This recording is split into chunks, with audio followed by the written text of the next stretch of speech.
Coming up on Tech News Weekly, Mikah Sargent, and my co-host today, Ant Pruitt, start by talking to the Washington Post's Gerrit De Vynck about Meta and other big tech companies going through massive layoffs. Then we talk to Stephen Shankland of CNET about his review of Mastodon and what it's like to join that platform, how it compares to Twitter, how it's better or worse than Twitter, and what you need to know to make the most of it. Before we round things out with our stories of the week, first is Ant's story about verification on Twitter and how it's changing. It is a lot more confusing and is sort of troubling and problematic. And then my story about Amazon looking to cut costs, particularly in its devices area. And yes, that does include Alexa. Stay tuned for this episode of Tech News Weekly.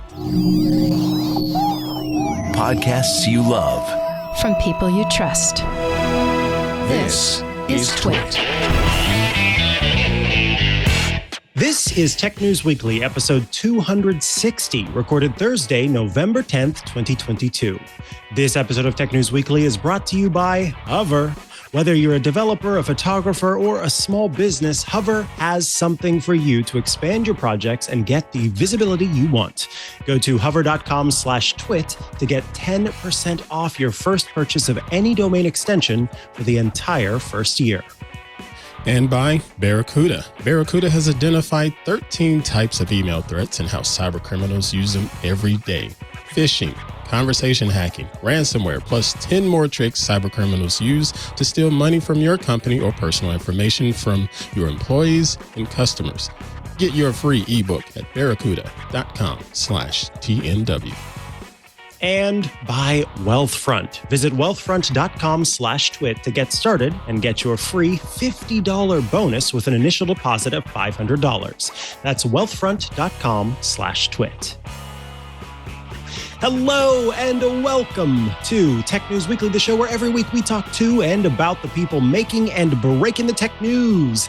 It is a wee week, but it is a different wee week as Jason Howell is under the weather, so send all those good vibes to him. But joining us today, I am excited to say, is Ant Pruitt. How you doing, Ant? Sir, I'm unbelievable as always. Wii, did you just go back to the Nintendo days? Because that's the first thing that popped in my goodness. mind. Destroying Wii. Televisions with the Wiimote.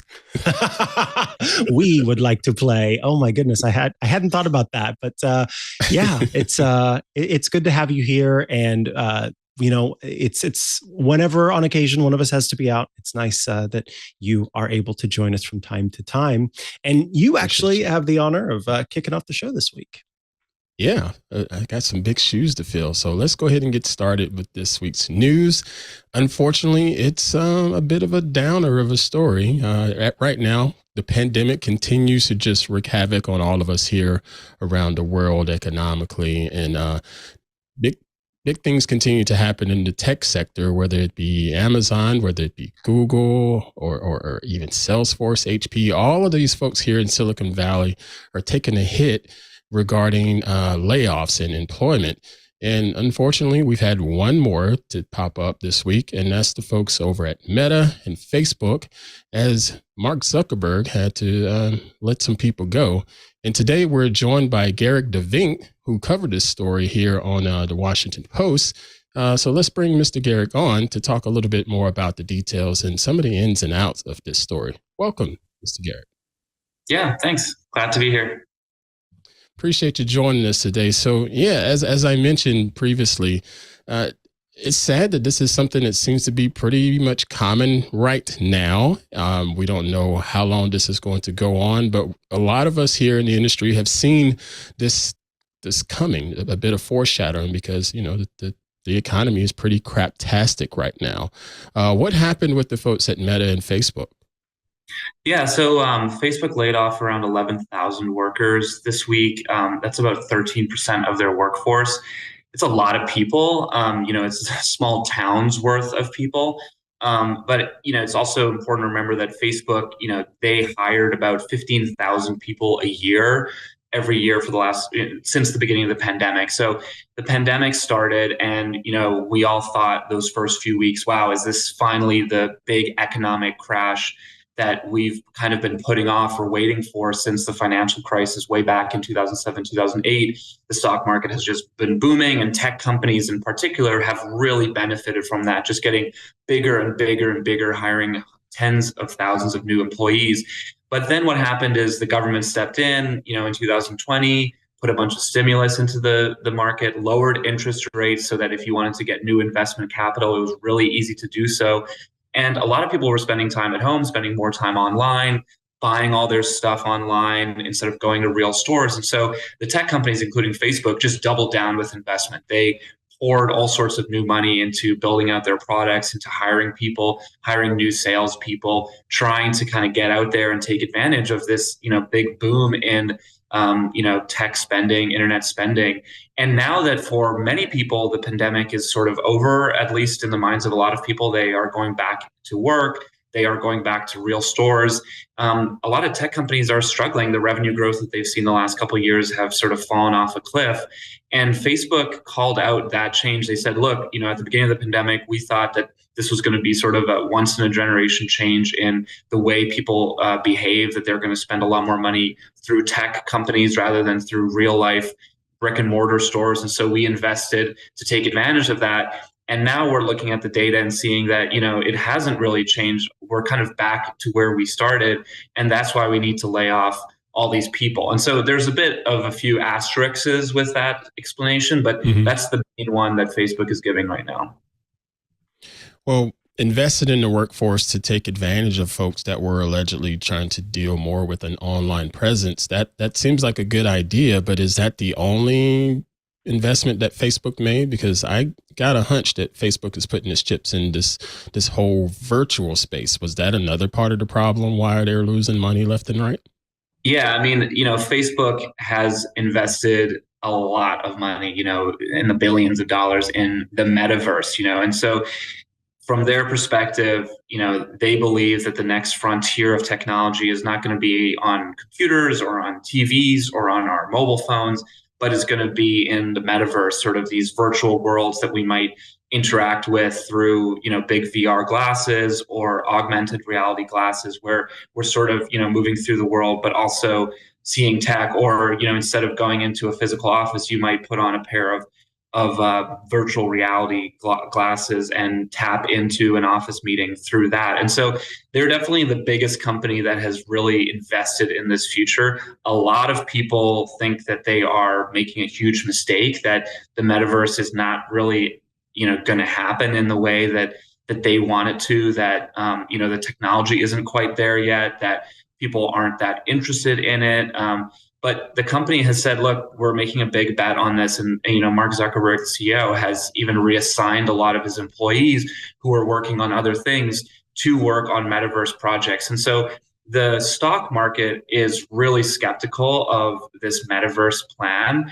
And they have actually, a lot of big investors have pulled their money out of Facebook stock because they just disagree with Zuckerberg that is what the future is going to be, or at least that it's going to happen as quickly as Facebook is planning for it to happen. And so Facebook stock is sort of, worth a lot less, even compared to other tech companies. You mentioned other tech companies who are also struggling, Google, Amazon, Apple, they've all seen their stock go down this year, but Facebook has been really hard, particularly hard hit, to the point where, although Google, Microsoft, Apple are still among the, top 4 or 5 or 6 most valuable companies in the world, Facebook has totally dropped down that list. They're now worth less than companies like Coca-Cola or Home Depot or Pfizer, still giant corporations, but, companies that were never at the level of, big tech, and Facebook has sort of dropped down. So I do think that as their stock price falls, it becomes harder for Facebook to attract new employees, because a lot of the benefit to working at a company like that is that you get paid in stock.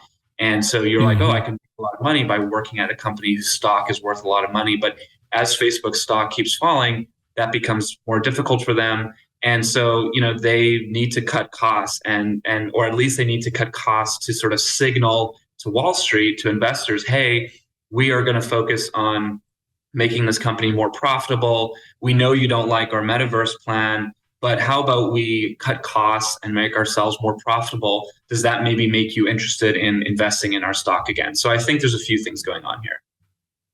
Well, I'm co-host on another show here on the network called This Week in Google, and we have a lot of fun. I probably shouldn't say fun, but we bring up a lot of discussions about Google killing things off. They have all of these different products that they just sort of brainstorm and throw out into the wild and see if it sticks. And most of the time, they don't, because there's really no support there from a leadership standpoint. So these products get killed off.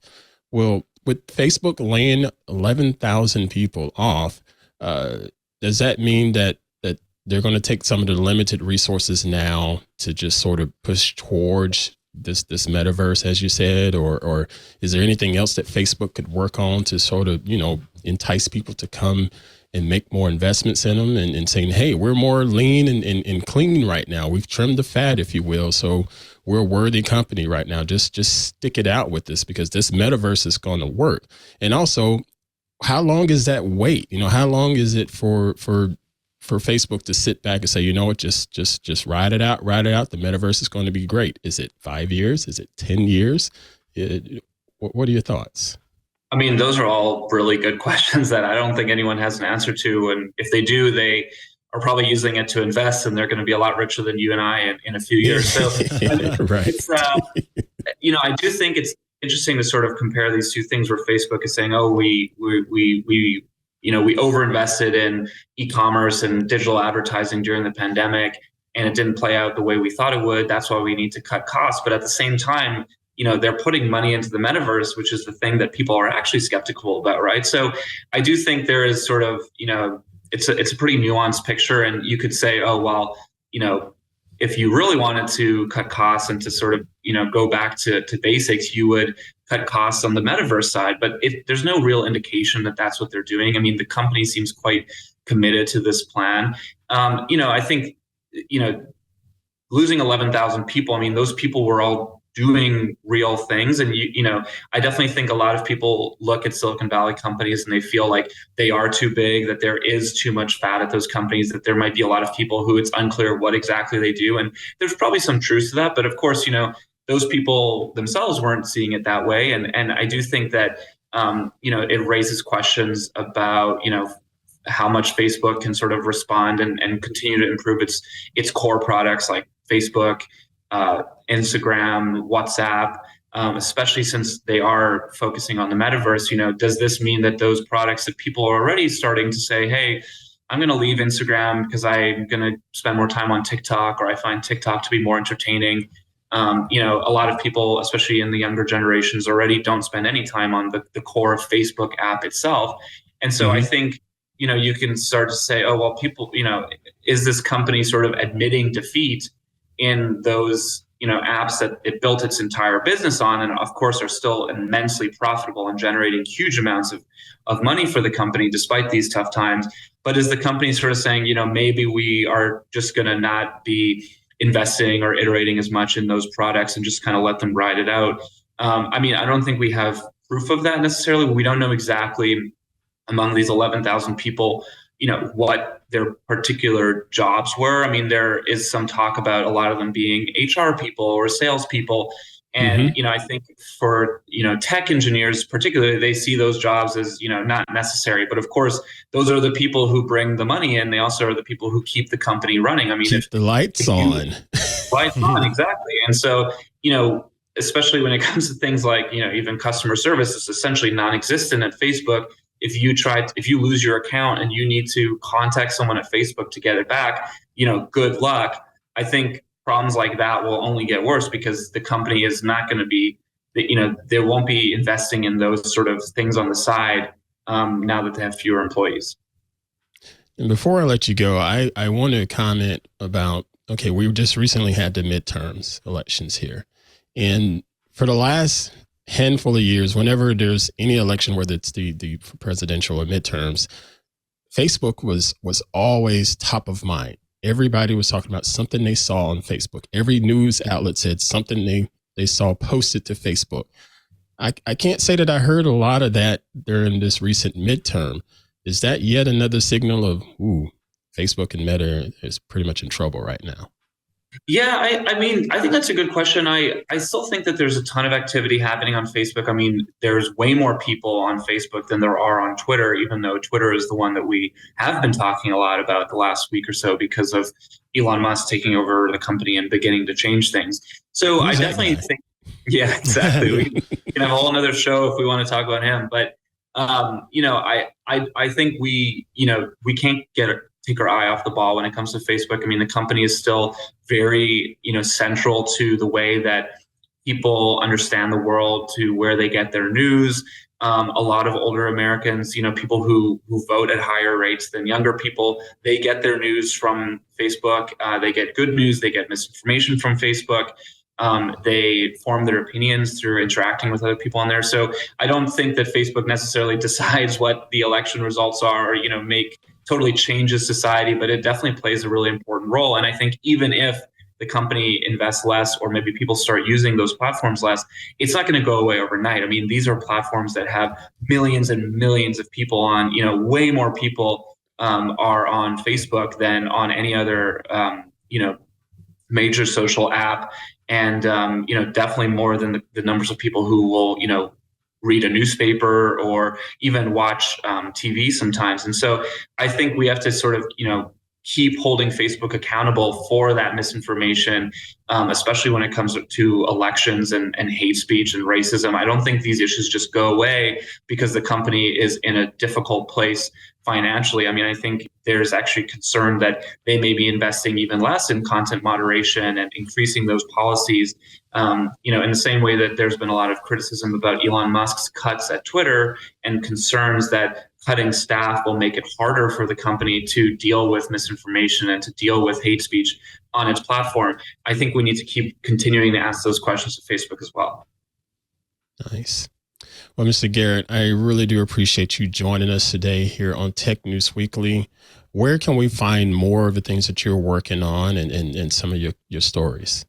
Yeah, I mean, they're all at WashingtonPost.com, and my Twitter is just my first name and D, so at GERRITD.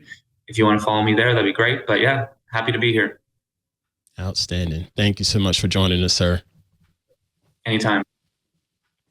All right. Thank you very much, Gerrit. Up next, one tech journalist's look at the platform that some are saying could replace Twitter, although who knows.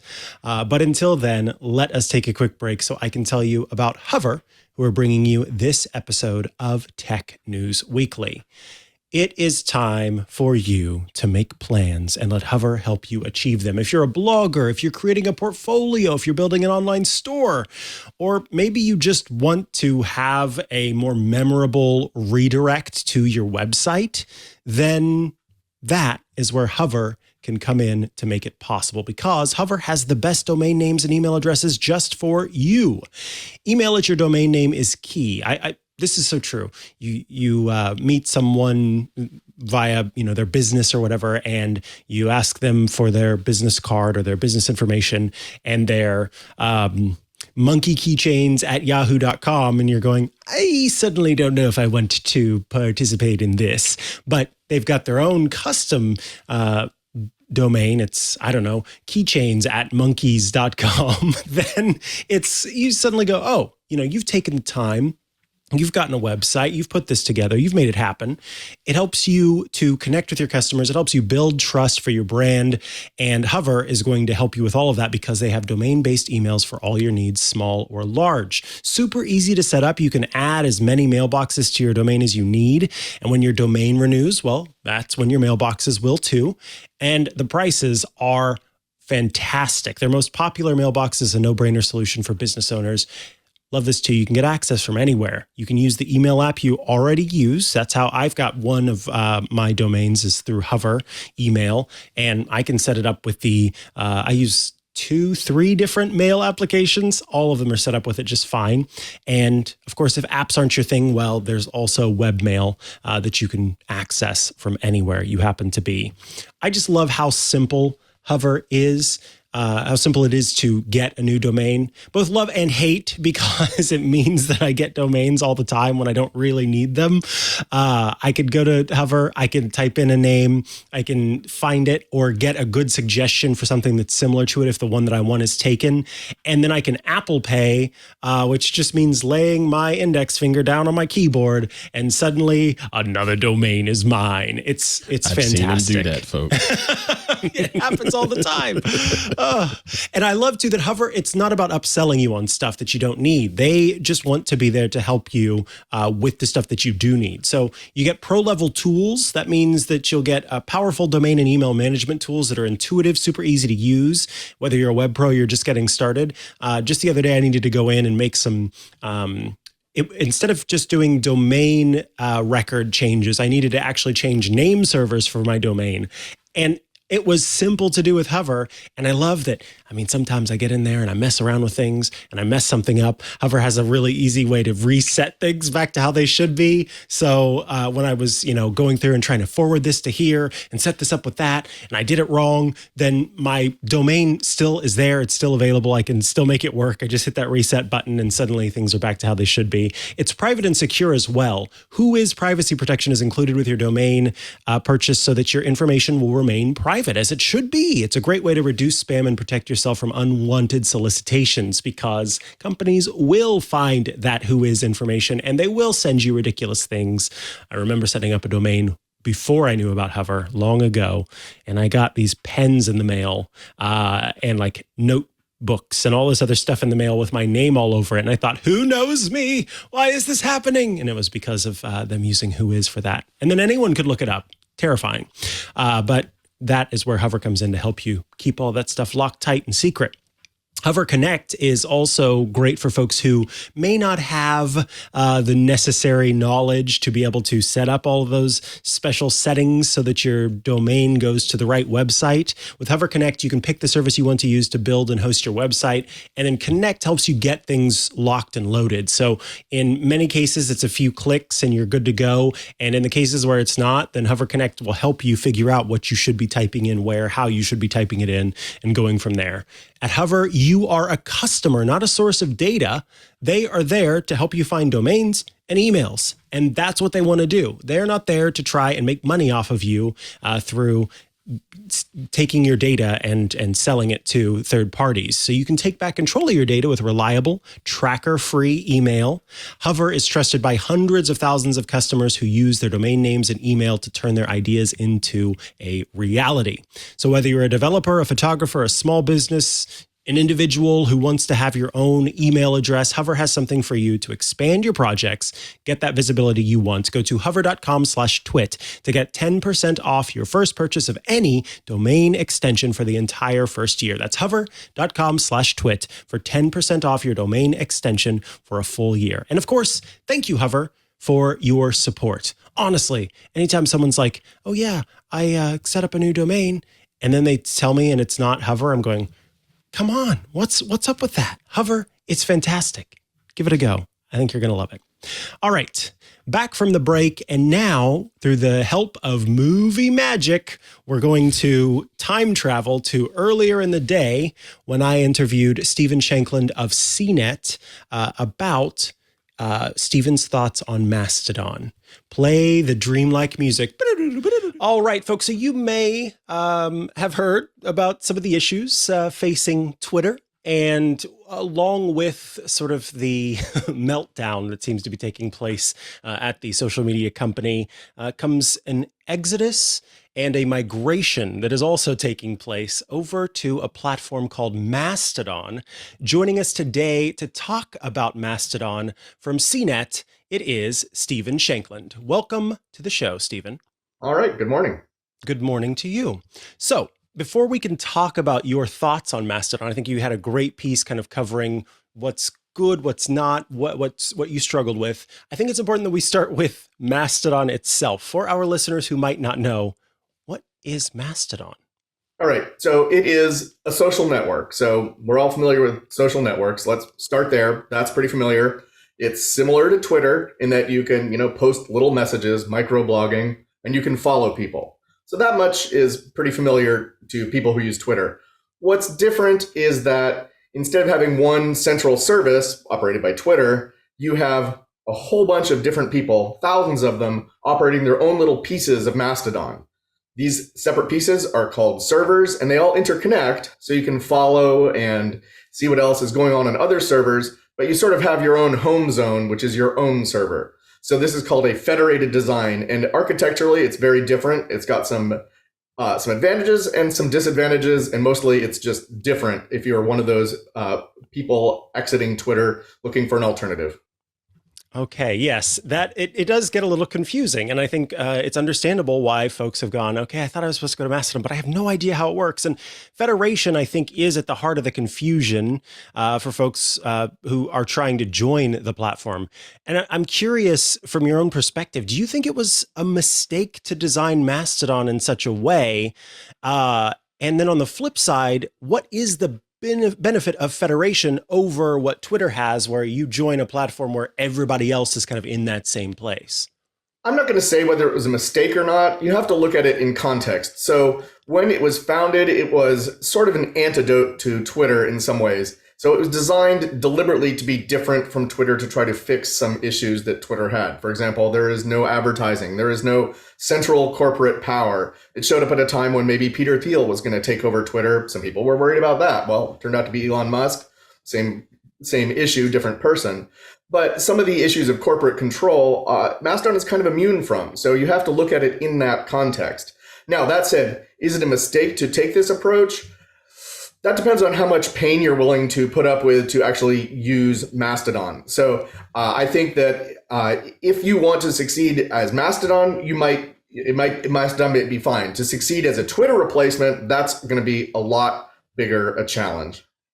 Absolutely. Now, you write about the different servers, these instances on Mastodon. I'm curious what server, what instance you ended up joining.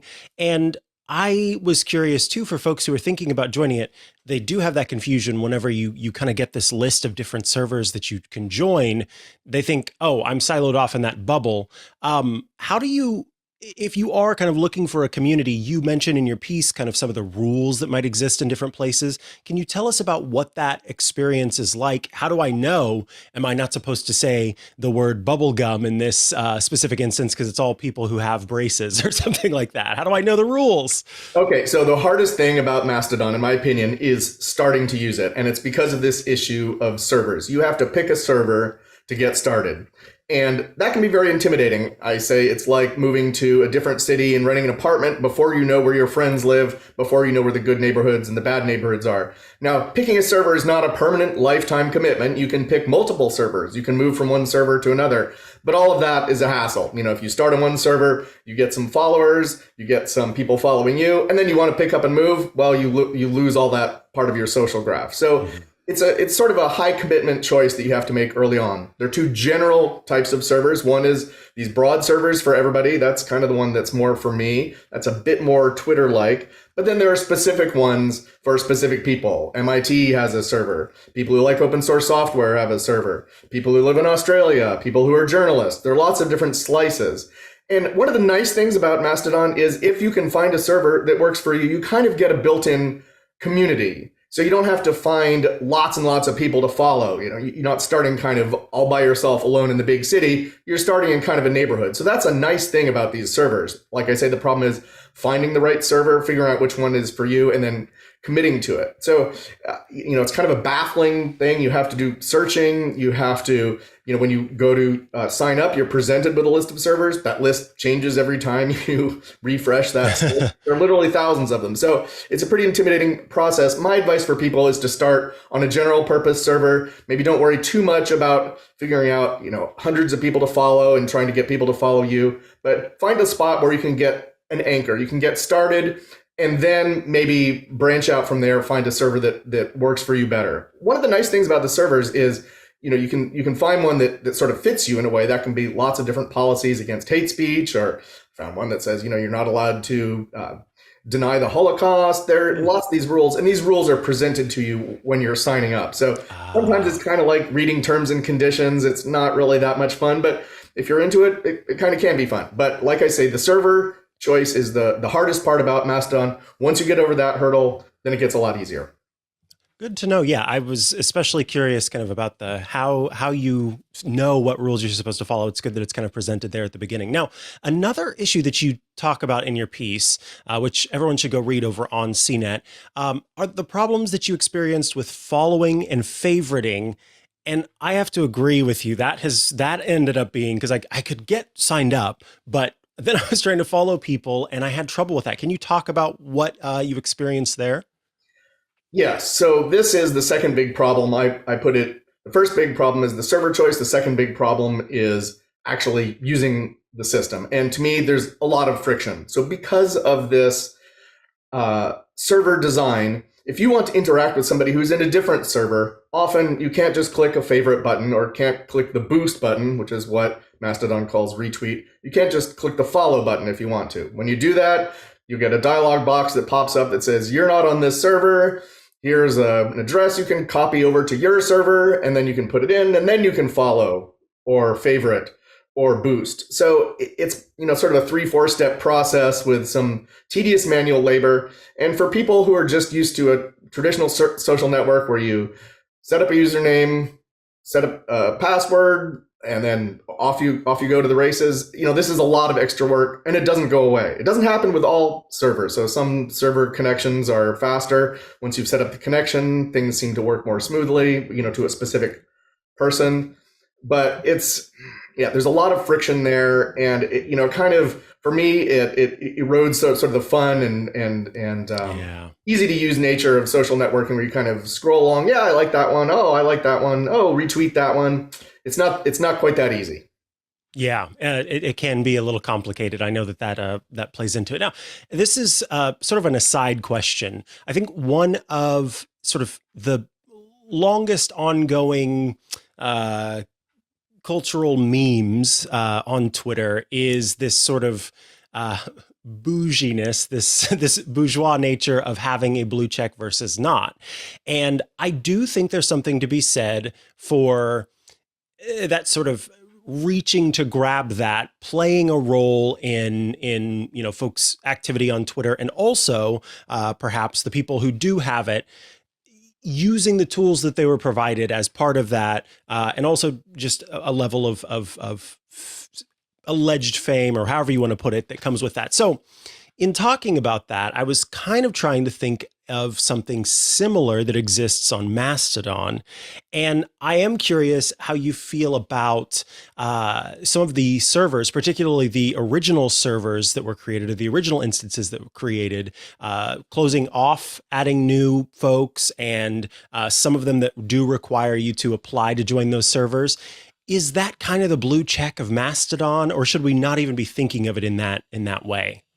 I think it's a little bit of a harsh interpretation. So I think there might be some sort of in-crowd issues there where, I'm on this server. That means I have some kind of status as being a member of this particular community. I don't think that's too bad, mostly because I think the reason that the servers are screening people, and some of them, not all of them, many of them are open to anybody, but some of them require you to apply. And I think that level of approval is not so that there can be some elite class on some elite server. It's just because they want to make sure you're part of this, this community, because there is a community aspect to some of these servers. So I don't think that in and of itself is an issue. I do think that, the more people join Mastodon, the more we're going to see celebrities or, big people who are, famous or notable or interesting. And that's going to be the same dynamic we've seen on Facebook and Twitter and everywhere else, which is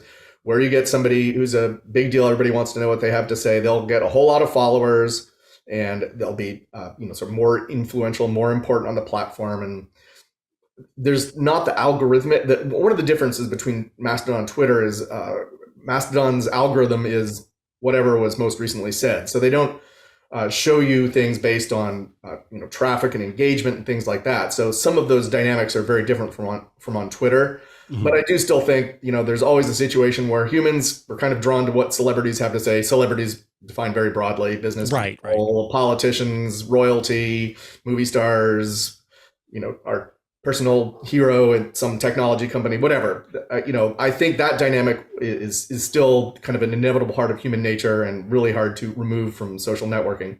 Absolutely. So let's round things out. Now that we've looked at you've looked at some of the problems that you experienced with Mastodon, what is it that you do like about the platform in comparison to Twitter? Well, there are some interesting deliberate choices they make. And I think the biggest one is they try to make it easier to moderate your own experience. So they have more controls for blocking people or muting things that you don't want to encounter. There's much more of a culture around using content warnings as kind of a voluntary thing. Content warning is very broadly defined. It's not just, gory pictures or something like that. It can be even something as, unpleasant as a news headline. Some people might not want to see that. So the content warning protocol is kind of, I think it's pretty squishy, but there's sort of an acknowledgement that not everybody wants to be exposed to whatever you might want to share with people. So there's a bit more ability to control things there in terms of who follows you. You can also use it more judiciously in terms of whether you're broadcasting to everybody in the world or to a specific group or even just a specific few people. So you can kind of control your. It's not like everything on Twitter is is a megaphone. Everything is to everything. Yes. Right. So Mastodon is a bit more nuanced there, and I think that's kind of interesting if you want to use it to sort of narrow the scope of who you're communicating with. And also this server aspect has a certain hominess or collegiality potentially. We'll see if that persists. That could change as conventions change with Mastodon. But I do think that the effort to let people control their experience a bit better, that's laudable. Absolutely. Well, Stephen, I want to thank you so much for taking some time to join us today to talk about Mastodon. I know people are very curious about it as they continue to hear, at least those of us in the tech world, talking about it. So it's good to get a little bit more of a behind the scenes look and understand how it works. Of course, folks can head over to cnet.com to check out your great work. But if they want to follow you online, is there a place they can go to do that? Yeah. So you can follow me on Twitter, twitter.com/STShank, and right there's a link to my long and cumbersome Mastodon username as well. Beautiful. Thank you for your time today. All right. Thank you. Welcome back. And thank you again to Stephen Shankland for his time this morning, talking about Mastodon and his thoughts on the platform. I think they were really accurate in terms of my own struggles on that platform and thinking of other people trying to use it, what they go through in trying to get it all figured out. So hopefully that brought some clarity if you had some. And I think we're ready for the next bit. Hey, Mrs. Sargent, I got to tell you, I laughed out loud when he said, "Follow me on Twitter." Right? Wasn't that great? Wow. We'll keep saying it, I'm sure. Well, my story of the week is sort of going to touch on a little bit of the things that he talked about there. And that was good stuff from Mr. Stephen. It was a great explanation. But before we get into my story of the week, I want to take a few minutes to thank this week's sponsor of Tech News Weekly, Barracuda. In a recent email trend survey, 43% of respondents said that they've been victims of spear phishing attacks. That's pretty scary. Well, but only 23% of them said that they have dedicated spear phishing attack protection. That's even more scary. Goodness. Now, how are you keeping your email secure?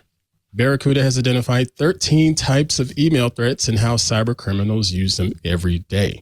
There's phishing, there's conversation hacking, there's ransomware, plus 10 more tricks cyber criminals are using to steal money from your company or your personal information from your employees and customers. Are you protected against all 13 types? Good question.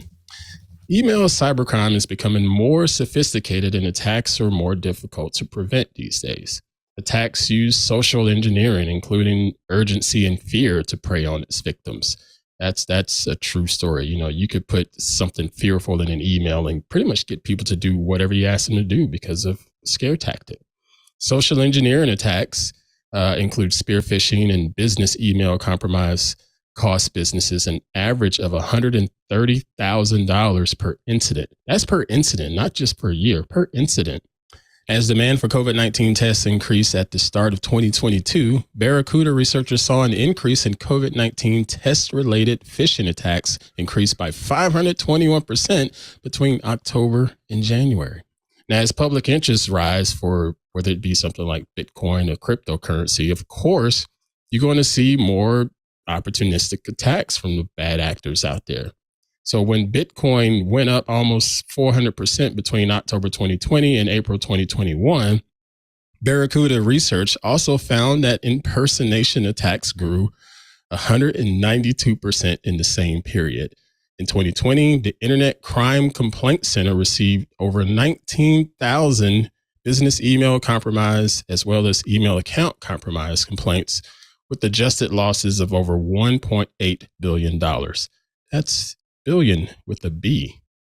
Securing email at the gateway level is not enough anymore. It's still important to leverage gateway security to protect against traditional attacks such as viruses and zero-day ransomware and spam and other threats. But look, your gateway is defenseless against targeted attacks. Protection at the inbox level, including AI and machine learning, is necessary to detect and stop the most sophisticated threats. Get a free copy of the Barracuda Report, 13 email threat types to know about right now, and you'll see how cyber criminals are getting more and more sophisticated every day and how you can build the best protection for your business, data, and people with Barracuda. Find out about the 13 email threat types you need to know about right now and how Barracuda can provide complete email protection for your teams, your customers, and your reputation. Get your free ebook at barracuda.com/TNW. That's barracuda.com/TNW. Barracuda, your journey secured. And we thank Barracuda for supporting Tech News Weekly. Okay, so my story of the week, I wanted to touch on a little bit of what Mr. Stephen just spoke about in the previous segment, and that's the whole aspect of being verified. So here recently in the news, NBC News reported that there's been a rash of verified, quotes, verified accounts on Twitter, stating a whole lot of outlandish things, even accounts such as, LeBron James of the Los Angeles Lakers requesting a trade to move away from the Lakers. Come to find out that was not LeBron James, even though it was verified. That's pretty scary, right? There's a lot of ramifications around this type of stuff. So let me talk to you folks about verification. I'm gonna give you my 2 cents on it and give you what the facts of the matter are. When you sign up to be verified on the Twitter platform, you're basically saying, hey, I am who I am. I am providing additional information to prove that I am who I am. Therefore, I cannot be impersonated by someone else unless they have that same verification process in place, which, of course, they're not going to be able to do that. So when you look up Ant Pruitt on Twitter, Ant_Pruitt, wink, wink, you'll see there's a blue verification check there that says I am who I am, and other folks out there with that same handle are not going to have that check. The verification process, I think that's totally fine and does a good job. But now with Musk coming in as the new leader of Twitter and these new blue check verification, quote unquote, procedures in place, this has opened up the floodgate, basically saying, you know what, you pay your $8 a month, you get the blue check and you are, quote, verified. A little bit of egg on the face of Team Twitter right now. I'm hoping they're going to step in and fix this procedure, but I just think it needs to be reiterated that right now, Twitter verification is showing pretty much as like a sales receipt that says, okay, I paid $8 a month. That's all it's doing. It's not necessarily preventing impersonation attacks like this here. Now, Mr. Sargent, I know that you have the blue check on your profile for Twitter, and I'm pretty sure you followed the steps because of impersonation attacks and things like that, right?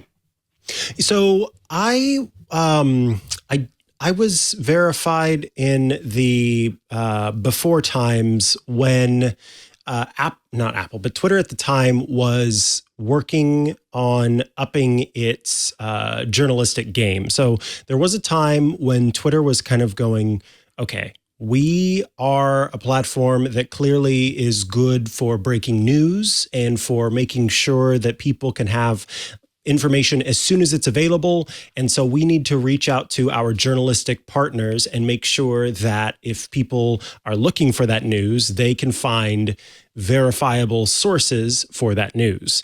And fascinating. So someone from Twitter reached out to the company that I worked for at the time where I was a news anchor. The company's called Newsy. And they said, we would like to verify your journalists that appear on camera. So give us a list of them. And so I and several other people who were on camera anchors gave over first our names, but then later on had to do the whole process where you, I believe at the time, like we had to scan our driver's licenses or something like that. And then I think a month later at the time, and this would have been around maybe 2012, 2013, a month later or so, then I had the blue check mark on my, next to my name. And so at that time, there was no official process for asking to be verified. And for a long time, that was the case. And then Twitter introduced an option where people who felt like they were notable or whatever it happened to be, or because they were being impersonated or whatever that happened to be, then you could go and apply for it. And then Twitter shut that process down for a while, and then they brought it back again. Yeah. And so that part got kind of confusing because, I mean, at the time, there was thought that like you had to be notable to be verified. And that wasn't what Twitter wanted the verification process to be. It wasn't a crown to place atop the heads of certain people. It was genuinely hey, this person is from in this case, a news organization and is very much this person, and what they're saying is tied to that news organization. And then it kind of branched out from there, because then it became something where if you had a certain number of followers, then that played a role, but the process wasn't exactly clear. The reasoning behind it wasn't exactly clear. I mean, at the time that I was verified, I probably only had like 500 or 600 followers. So it really was not about how big you were on the platform. It was about making sure that the journalists there were. And of course, then, Twitter, I'm sure, had a media team who reached out to different celebrity people and talked to, their teams and got them verified for different reasons. So there were all of these different kind of groups and reasons behind why verification was taking place. But in the end, it did mean that you could at least have some bit of, okay, that when you're reading a thing, it is coming from the person who it says it's coming from, or the organization, the news organization that it says it's coming from. And that, of course, now has changed. And that's kind of what you're talking about. I find it fascinating because I didn't quite know the whole journalistic angle. I tried to get verified several years ago because I was getting impersonated. Granted, I wasn't a huge celebrity or anything like that. But at the same time, I didn't like the fact that stuff was going out with my name on it. That was totally not me, totally screwing up my own personal brand. And of course, when I would reach out to Twitter to go through the whole verification process, they was like, no, you're a nobody, essentially is what they said. So we're not going to verify you. And then the verification process went away. Later on, after I came here to TWiT, we went through the verification process again, and I got it because pretty sure it's because of my affiliation and being employed by TWiT TV Media. And it makes perfect sense. But then there's also the aspect of, when I'm going through my Twitter feed, you get the notifications panel. There's the mentions, there's the activity, and then there's that column that says verified. I really enjoy that. It's nice to see verified people, especially colleagues in the industry, that I'm able to interact with and not having to think twice about it being some faker poser account. Because at one point in time in my life, I had been confused by other accounts that looked like someone else that I knew, and they were being impersonated. And that's something that I wanted to touch on with this story here, because again, if you look at the story, the post of quote LeBron James and his, requesting a trade, it looks legit. Everything looks legit. You have to really dig into the details of it to see, oh no, this is not him. It sort of reminds me of phishing emails that we get. Someone from, say Dick's Sporting Goods or something like that says, hey, we got a certificate for you. And you check out the email address. It comes from 8910-201 at notdicksportinggoods.co, and the average person would not see that. They just saw the big bold headline in the subject and so on and so forth, and says, you know what, let me go ahead and click on this and just dump all of my information in there. This totally reminds me of phishing, what's going on with Twitter's new quote verification. Now, I wanted to touch on one other thing here, because Mastodon is all of the rage nowadays. And I wanted to show my screen here if Mr. John Ashley will allow me to do so. So let's see, we hit this button here. Right now, we're looking at my Mastodon feed. And I personally have chosen to make my Mastodon private at the moment, because I'm still trying to curate it. I don't necessarily want this space to be quite chaotic as Twitter and Instagram can be for me at times. So I've locked it down and made it private. And when people want to follow me, they have to request to follow me. So over here, there's this follow request. And I've been finding this to be pretty problematic as well, because how can I really verify someone? And there's a couple things I can look at. This very top request is just the Mastodon logo. Now on Twitter, when you see that standard, the blue egg thing or what have you? Yeah. Most people totally ignore that, right? Because they're thinking, nope, that's probably a bot. Okay. So, but that may not be the case over here, because sometimes I've found that I click on it and there are people that have joined the twit.social Mastodon instance, and they tend to be safe. But at the same time, my brain is thinking about Twitter and those. Yeah, the way that Twitter does it. Yeah. Right.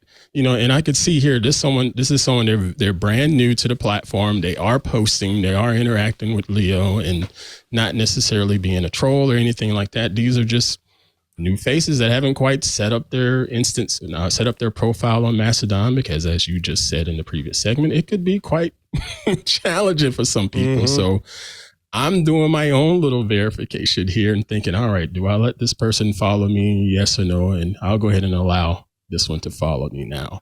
But I just wanted to bring that up because everyone is in the geek space is saying, decentralized options such as what's going on with Mastodon and ActivityPub is the answer to Twitter. It's the answer to doing proper verification, because you can put in these rel tags, rel.me tags in your profile that says you are who you are, so on and so forth. But I don't know if that's the answer. I know that it is an option, but I just think it's something that needs to be discussed, especially on the Twitter side of things, because I think they have the word verified defined wrong in their procedures. Absolutely. Now, especially, it's completely lost its meaning, where that's like, they should not call this new thing that they have verified, because nothing there is verifying anything. Because I was confused about this when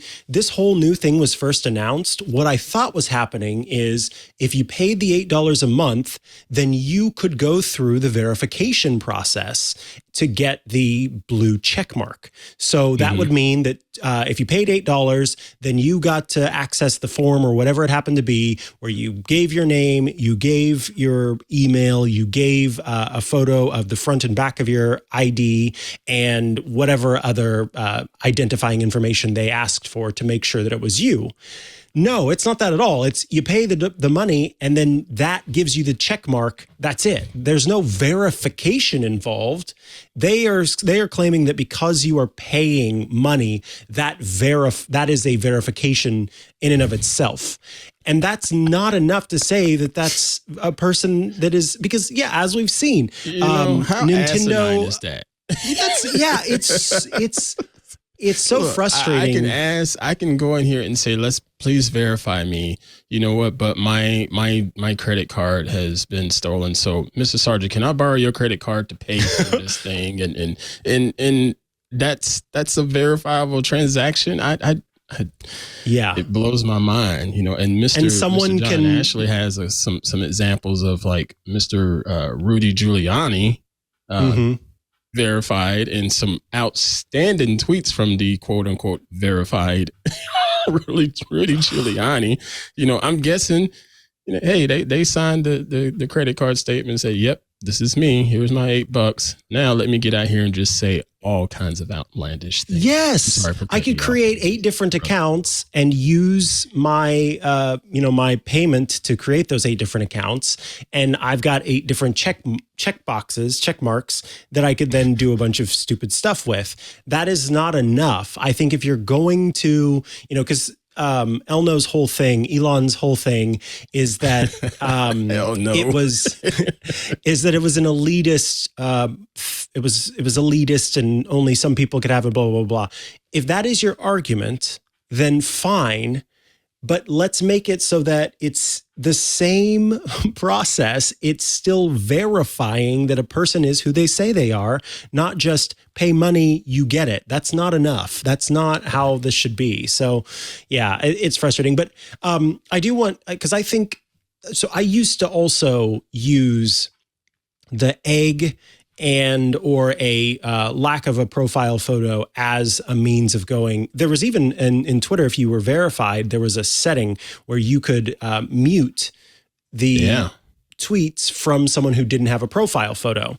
Yep. And then I was talking to a friend of mine who has low vision, and they were talking about how for people with low or no vision, meaning they are either blind or they, again, have low vision, many of them do not use a profile photo because it's not a part of how they sort of show themselves in the first place.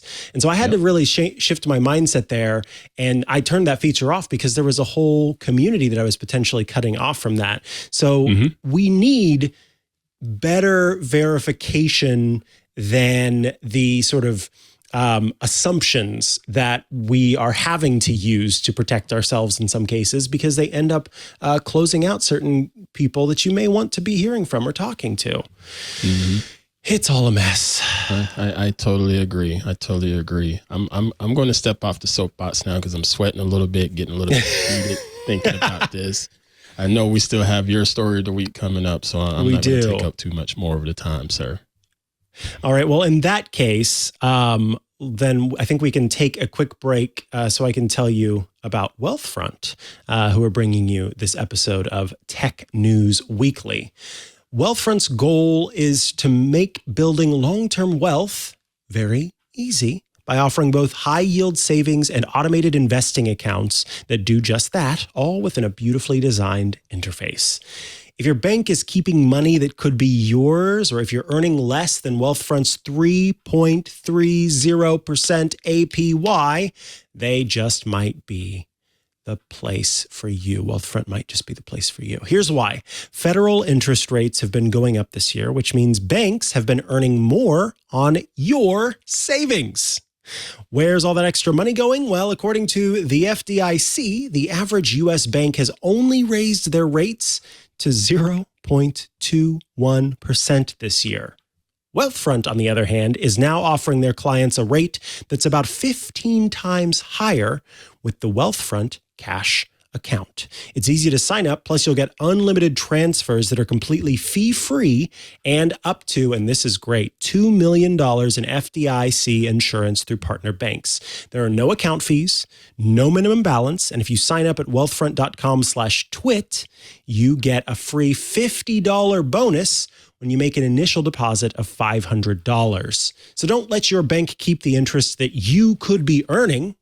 Move your savings to a high-yield account like Wealthfront and earn 3.30% APY. Join nearly 500,000 people who already use Wealthfront to earn 15 times more than the average U.S. bank. Visit wealthfront.com/twit to get started and get your free $50 bonus with an initial deposit of $500. That's wealthfront.com/twit. This has been a paid endorsement for Wealthfront. Thank you, Wealthfront, for sponsoring this week's episode of Tech News Weekly. All right, we're back from the break, and now it's time for a quick little story about Amazon.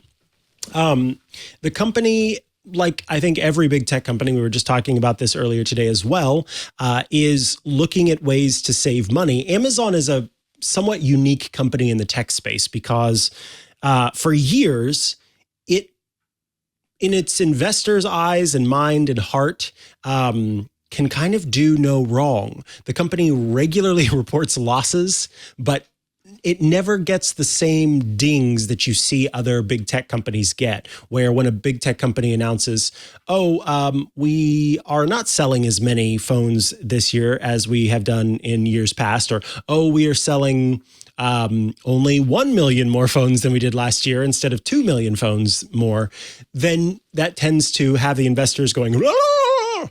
But Amazon regularly does not do well in terms of like bringing in new money, and yet it still continues to be something that investors like. And that is still an ongoing experience. However, you may remember, or you may have forgotten, because I'll be honest with you, I had completely forgotten that Jeff Bezos was no longer the CEO of Amazon. He's still on the chair, and it's just in the back of my brain, I just see Jeff Bezos as the Amazon guy, and so I had completely forgotten about that. How dare you not give any love to Jassy and his new I know.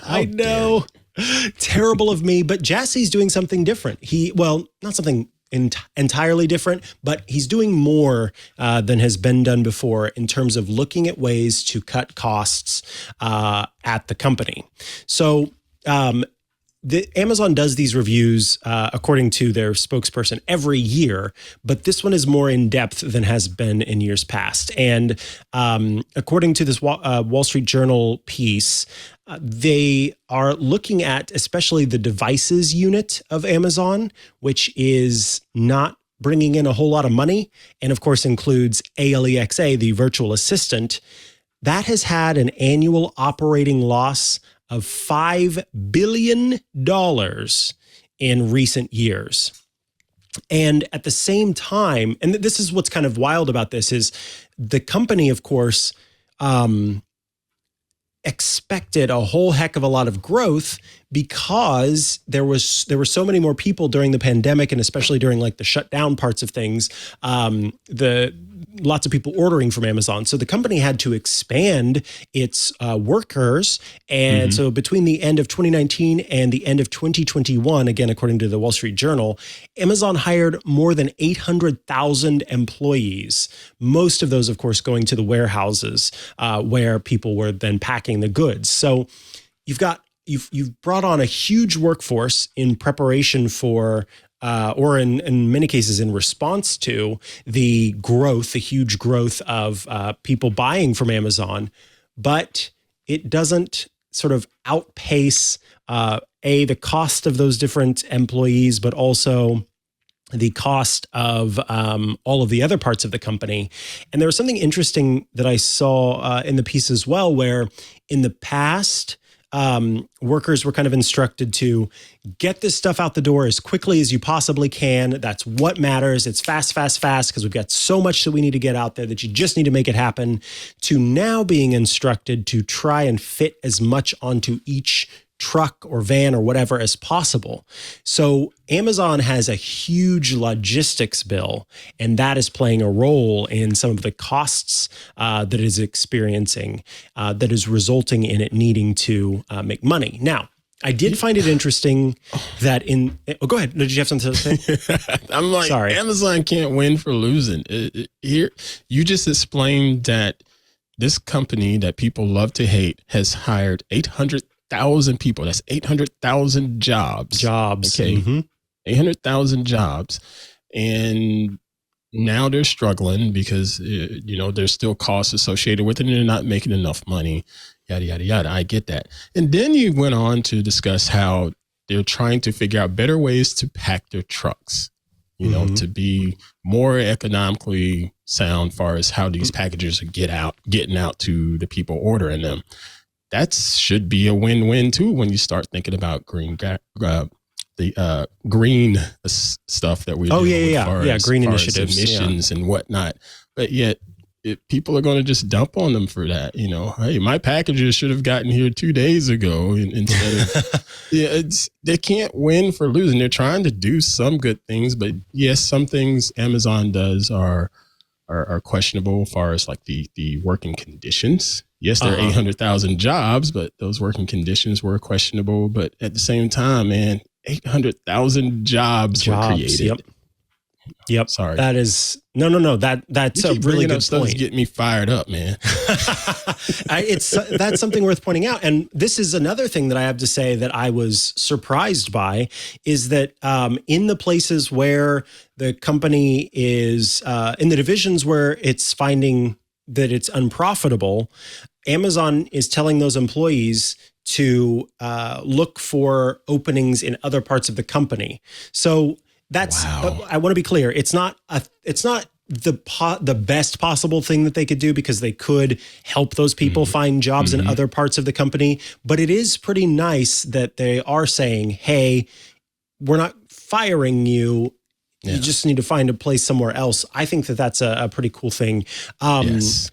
While they're, looking at those teams kind of closing down or being suspended, it's maybe that, it's just we're tightening up everything with the recession, but that those jobs could open soon. Now, more numbers here. Amazon has lost $3 billion this year, 2022, after posting net income of about $33 billion in 2021 and $21 billion in 2020. So let me be clear about that. They made $21 billion in 2020. They made $33 billion in 2021. This year, they lost $3 billion out of that, profit that they've built up over time. So this is the first time in a couple of years that they are seeing a reduction. And it's interesting because the people that the Wall Street Journal talked to from Amazon were still being very bullish about ALEXA, even though ALEXA is a part of that devices unit. And I remember talking to Heather Kelly from the Washington Post on this show about Amazon's recent devices event where they announced new Echoes and all that kind of stuff. And I pointed out that we did not see a bunch of weird products from Amazon this year. In years past, they have done like a strange microwave, smart microwave, and like clocks, and a soap dispenser, and a note printer, a sticky note printer, and all this other stuff. And this year, it was all pretty typical products, either updates to their existing lineup, or it was new products that kind of iterated on what came before. And I feel like that is because Amazon's realizing that they can't just throw a bunch of money at a house robot that nobody wants and expect that they're not going to lose money there. So all of that experimenting kind of has to go out the window a little bit.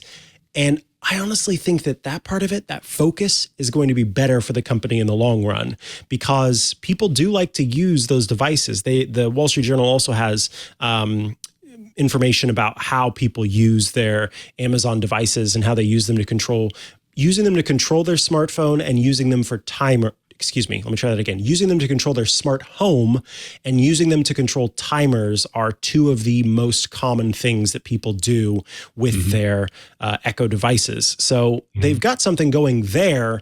They just need to take their focus off of like twerking bears and other strange products that people don't forgot about really the bear.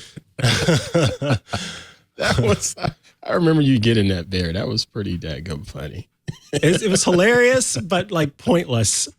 And I love the fact that you touched on them focus being bullish on the ALEXA products. That just shows focus. And unlike another big tech company that we talk about each and every Wednesday, Google has the worst ADD ever as a tech. Oh, there's the dancing bear.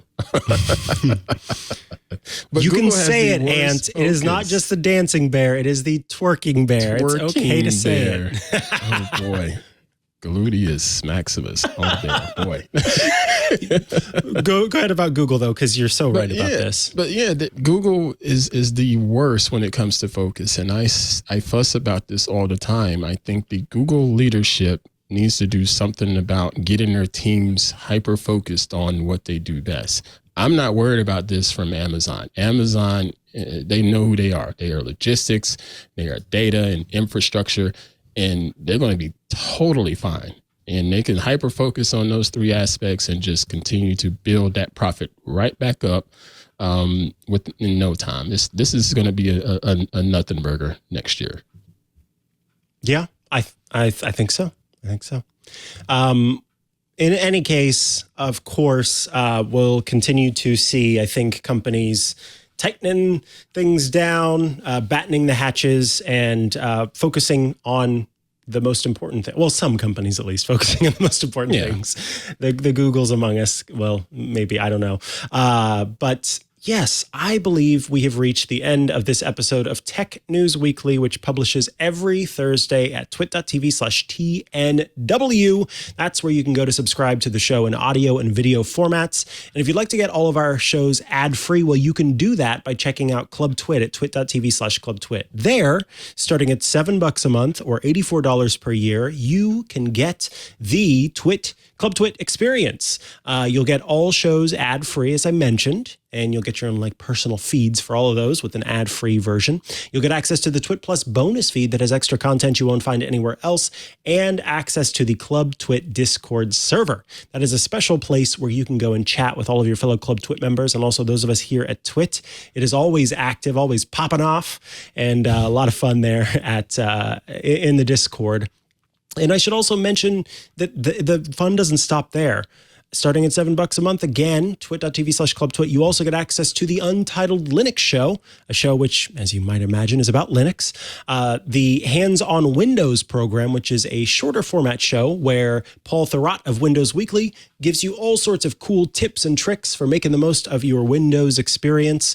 And then Hands-on Mac, which is my show where I talk about not just the Mac, but all sorts of Apple devices, giving you tips and tricks. This week, I am talking about how to keep your Mac from falling asleep using special one tool that's built into your Mac and then another tool that you can get for free. So that comes out just a little later today. Check that out by joining Club Twit. And the membership numbers just keep growing. We're so thankful. Tell your friends about Club Twit. Join it, twit.tv/ClubTwit. And if you want to follow me online, I'm at Mikah Sargent on many a social media network, although on Mastodon, I guess it's technically at Mikah Sargent at mastodon.social, which is ridiculous. But yeah, you can find me there and find me, again, Thursdays for Hands-on Mac, Saturdays for the Tech Guy radio show heard around the world, where Leo Laporte and I take your questions and answer them live on air. And on Tuesdays for iOS Today, which I record with Rosemary Orchard, the incredible Rosemary Orchard, where we talk all things iOS, tvOS, watchOS, HomePodOS, etc.